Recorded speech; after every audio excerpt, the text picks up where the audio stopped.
Bismillahirrahmanirrahim. Alhamdulillah wassalatu wassalamu ala Rasulillah wa ala alihi wa sahbihi wa man tabi'ahudah. Para pemirsa Fatwa TV yang semoga dimuliakan dan dirahmati oleh Allah Subhanahu wa taala, dan juga seluruh kaum muslimin dan kaum muslimat dimanapun Anda berada. Pada kesempatan kali ini kita akan membahas pertanyaan dari saudara kita Kevin Suhendar dari DKI Jakarta Pusat ya. Pertanyaannya, Assalamualaikum Ustadz, mohon izin bertanya, ada satu pertanyaan yang mengganjar saya, mohon pencerahannya. Bagaimana hukumnya lumpur got yang masuk ke sebagian rumah ataupun tercampur air hujan masuk ke sebagian rumah kita? Apakah dimaafkan ataukah harus bagaimana? Soalnya di setiap musim penghujan per minggunya ada pembersihan di depan rumah. Nah, si lumpurnya selalu mengalir ke jembatan persis depan rumah, dan kalau hujan terbawa ke sebagian rumah. Jazakallahu khairan. Jemaah sekalian rahimana rahimakumullah, kita harus tahu ya bahwa hukum asal segala sesuatu itu suci. Segala sesuatu itu pada asalnya hukumnya suci, sampai kita ada dalil atau ada bukti yang menunjukkan bahwa itu najis, walaupun menurut kita kotor. Jadi bedakan antara suci dan bersih secara kesehatan. Bedakan antara suci dan bersih secara kesehatan. Sesuatu bisa saja dianggap kotor, tapi masih suci. Sesuatu bisa dianggap menjijikkan, tapi masih suci. Ya seperti ingus, ya. Bukankah ingus itu menjijikkan? Iya. Tapi apakah ingus najis? Jawabannya tidak. Ingus suci. Dahak. Apakah dahak itu menjijikkan? Jawabannya iya. Tapi apakah dahak itu najis? Jawabannya tidak. Baik. Kalau misalnya ada anak main-main tanah, sehingga tanah tersebut menempel di badannya, menempel di bajunya. Apakah itu kotor? Jawabannya iya. Tapi apakah najis? Belum tentu. Pada asalnya tidak najis. Iya, kotor tapi tidak najis.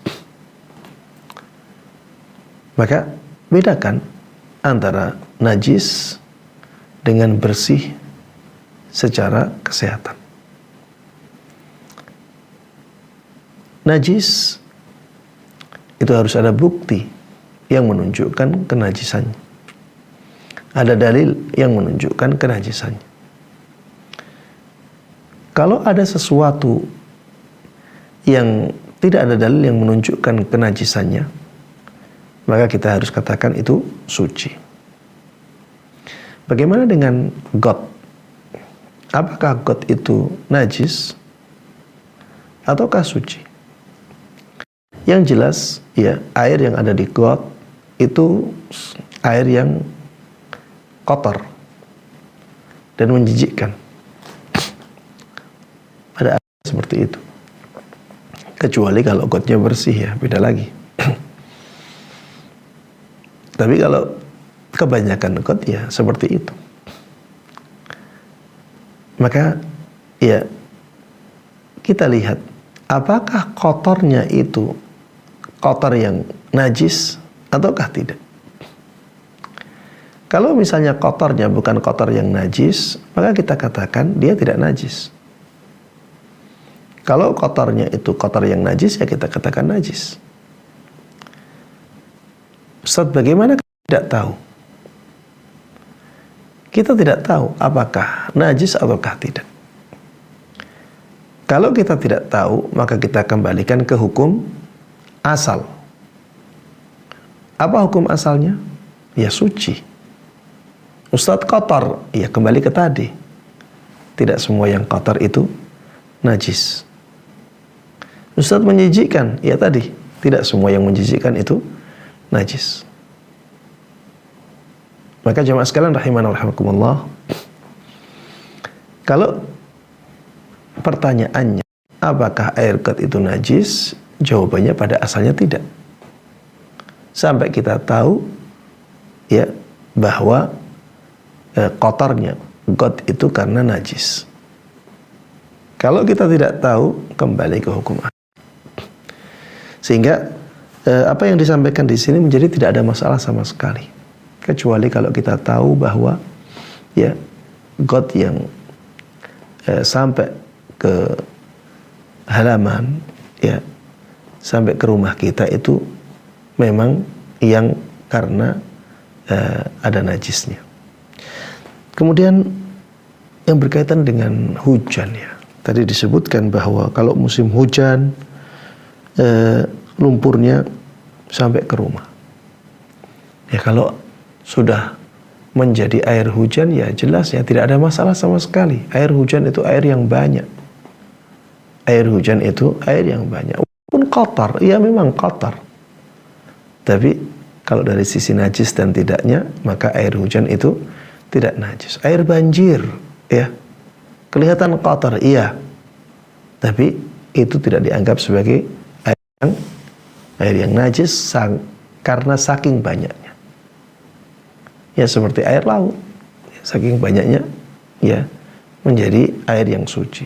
Seperti air sungai, banyak menjadi tidak najis. Air kolam renang, banyak menjadi tidak najis, walaupun mungkin ada yang